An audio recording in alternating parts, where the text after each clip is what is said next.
So my name is Volney Morgan. I'm a choir instructor. I'm a singer. I'm a pastor. I'm a father. I'm a husband. I'm a businessman. I do so much. I wear so many hats. But one of the most amazing jobs I get to do is I get to teach gig choir, and that's awesome. Oh, thank you. That's so important to us.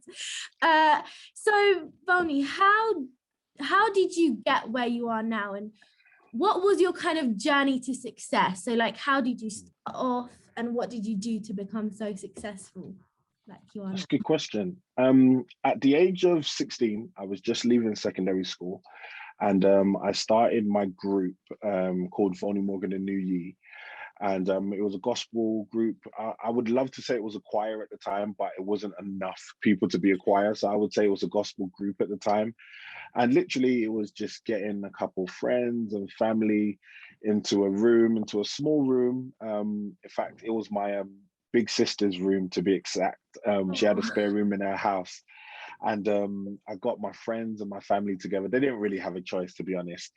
And I would write these songs, and I'd get them involved, get them singing them. Really and truly, it was really to just be creative. I didn't have really a plan to become an artist or go on tours and things like that. It was really just to get some friends together and sing my songs. And then later on, I think about a couple months later, we had like our first event, which was in Scotland.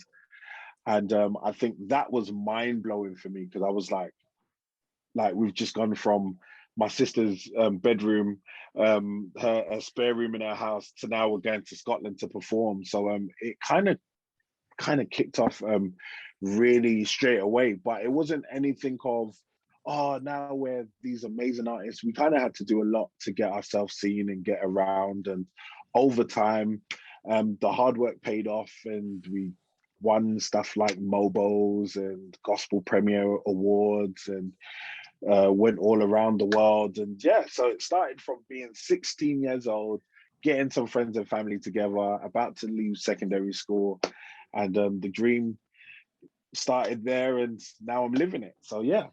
Wow, you were so lucky to start at such a young age, and I think that's so inspiring for us young people as well. So my next question is kind of linking to it. As a boy, what did you want to be or do when you grew up? Was this kind of, you said it wasn't really, what did you want to do before that? Good question. I think that is a very good question. I wanted to be a pilot. I wanted to really be a pilot, and I loved flying from the age of one. My parents would always fly me to Jamaica and things like that, and so I was always flying. I loved planes, and I remember saying to my mum that I want to be a pilot. And when I told my family members, yeah, I want to be a pilot when I was younger, they was like, yeah, you have to be really good at maths, and I was like, oh. Then I'm not sure if I want to be a pilot anymore, but I really loved it. And then I was like, oh, I want to be an air stewardess. And they was like, yeah, but you don't really get to see your family a lot because you're always flying. And I was like, oh. So then I kind of settled and was like, oh, then I want to fly around everywhere and be an artist. And that worked hand in hand with all the gifts I had. So yeah, it was the perfect choice. So your family definitely supports this career better than a pilot. Definitely. Yeah, I'm petrified of flying, so that would be a nightmare of a job, but that's really interesting. So who inspired you, or what inspired you to form your group? So growing up, there was this amazing artist called Kurt Franklin. He was absolutely amazing, gospel artist, but really broke the boundaries of just gospel music and crossing over into like the mainstream with a song called Stomp. And at that time, it was like a really big deal. And I used to love listening to his records. And then growing up also, there was two main close role models in my life. One, he's a bishop, but he used to do music. He had a choir called the Inspirational Gospel Choir. They've done a lot of events and tours with the big major artists of their time. And yeah, so his name is Bishop John Francis. And then there was another guy called Clive Brown. He was really instrumental in a lot of the things I've done with choirs.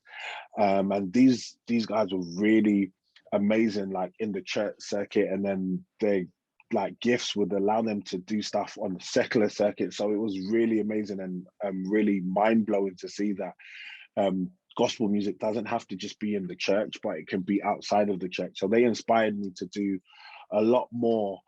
So yeah, those would be the guys that really inspired me. That's so amazing. And you kind of do similar work now that they did. So that's so cool that you kind of followed the steps of your role models. So I know you've had a lot of success with your choir, with your group, that you've done so much, but what would you say was your proudest moment or your highlight from all of these amazing achievements in your career? I know it's going to sound crazy. I think in all my amazing achievements, I think it would have to be my children. And I know everyone's like, oh, you've got like a MOBO behind you, and you've got another award behind you, and you got awards, and honestly, I think from a young age, again, I built everything that I've got now with my wife. She was there every step of the way. At the time, she was just my friend. She was just my girlfriend. And throughout every successful move, every down spiral moment in my life, she was always there. So to have someone like her, and then, you know, going through all of this throughout life, and then having these amazing babies has been literally the highlight of everything. Music, fatherhood, you name it. They have been literally my wind beneath my wings. So I would say they are my greatest achievement, my children. So for them, I continue to do music. It pushes me even more. Again, the awards are amazing. They're absolutely amazing. It allows people to see what you've done and recognize you for what you have been doing for a long time. But as much as people see you, they kind of see you with the awards.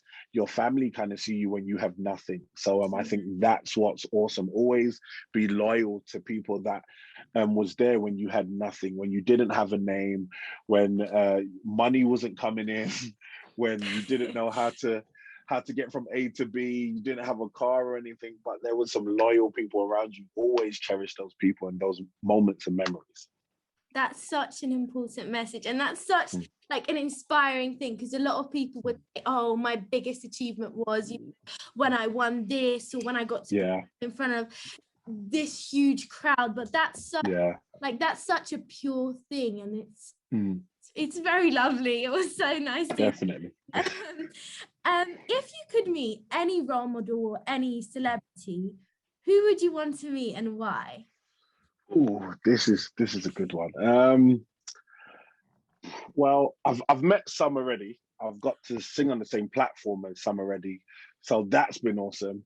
So I think I'll go for one that I haven't met yet. I think at this present time, someone that I'm really loving their music, and their music is being recognized, is a guy called PJ Morton.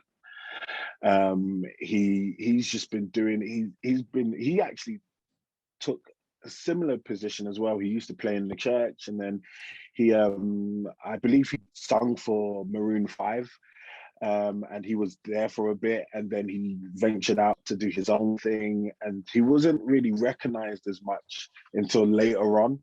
And he's now starting getting recognized for his Grammys and things like that. So I think he would be an awesome person to meet. He's absolutely gifted, an amazing talent from the United States. So definitely PJ Morton would be one of the people that's up there right now.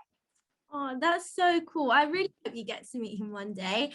And I think my last question, which is really sad, for you is what was your kind of secret to kind of making your dreams into visions and into a career?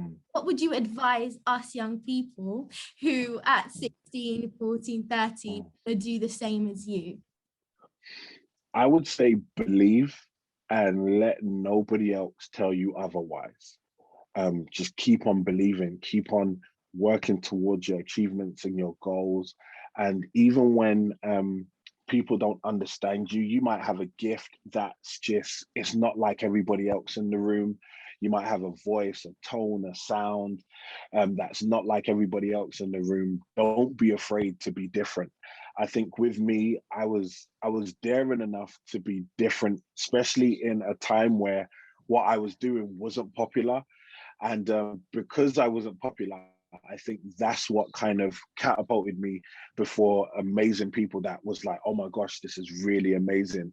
So whereas I remember, I'll say this real quickly, I remember we done like a MOBO pre-show with the choir, and you had all these celebrities, all these amazing artists, and here comes a choir coming on stage, and they're like, okay. And at this time, you got to remember, like, they haven't seen the Kingdom Choir that's done the Royal Wedding. They haven't seen some of these other choirs as like a unit to just perform. So for some people, it's their first encounter of like this gospel choir that is that dances, jumps off stages, does backflips, and does all the works. And they're like, okay, what do we expect? And we literally give it 110. And you've got like artists tweeting and sending messages like, who is this choir? And I didn't even know choirs done stuff like this. So I think that is what was awesome, to be recognized for not being in the same category or doing the same thing as everybody else, but being out the box and people really appreciating it and loving it and giving a real good response to what they've seen. So yeah. I think that's such an important message I think a lot of young people need to hear that as well. So thank you so much. I actually have another question. Yeah, go for it. I think it's a perfect opportunity to talk to you, seeing as we're already here. But what were some setbacks or things in the early stages in your childhood or in your early stages of, when you were our age, like starting out with the choir? So I think a couple things that I've seen really help like the younger generation is some of my fears when I was younger. So growing up, I was labeled as dyslexic. So a lot of times my teachers didn't know how to work with me. They just thought, oh, put him in a room and just make him do it by himself, when I really loved the company of others. I really loved I really loved being the life of the room. And sometimes I was always I got in trouble a lot because I just loved making people laugh. But things like, again, dyslexia and stuff like that really pushed me into a corner that made me feel like, oh my gosh, I'll never be able to do this or do that, and it will be hard, and I won't get a proper job, and oh my gosh, I'll struggle. And that's kind of the thoughts that was kind of pumped into my mind. And I think one of the things I done was I got over it, and I was like, you know what, I can do all things. I can do anything I put my mind to it. If I put my mind to it, I can do it. And I think that pushed me beyond comments, beyond what people thought, beyond what people said I could achieve. It was, again, that belief system of knowing that I can do it within myself. The other thing was, as well, sometimes on this journey, it gets lonely. It gets really lonely. Sometimes your friends, they leave you, they turn their backs on you. And sometimes you're like, oh, especially if you was in a group and you started together and you're thinking, oh my gosh, now what do we do? I think you should always, if you've got the vision for it, continue to go for it, continue to thrive for it, and don't stop whatever you do. Not on anybody's watch, just keep on doing what you're called to do. That's literally personally what I needed to hear today, because I think so many of us go through that as well, and it is within you, and it's so inspirational to hear that you've gone through things like that too. So thank you so much, and honestly, you've been a pleasure to talk to. Oh, thank you. It was amazing. It was so inspirational, and I'm sure every other person will say that.